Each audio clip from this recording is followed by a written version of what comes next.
Closer. I-install po tayo ng ano, Windows 7.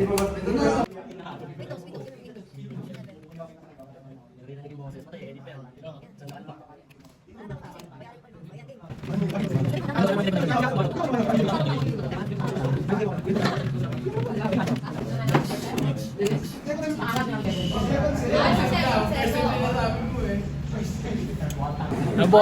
Nag-loading sir, wait lang ha.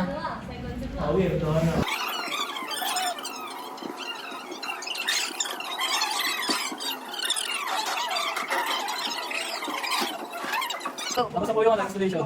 Ano lang, nagawin na lang po tayo sa installing updates. Ito na po sir, 2, 1, may magaganap na.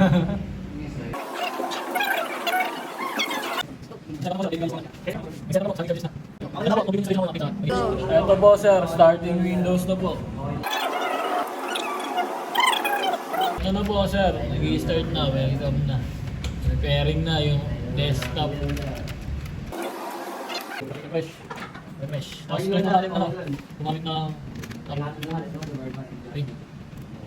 Ito po, try natin. Ito po, ready po. Ito po, na-install yung Windows 7. Tapos shutdown po natin. Logging up na po. Shutdown. Thank you sir.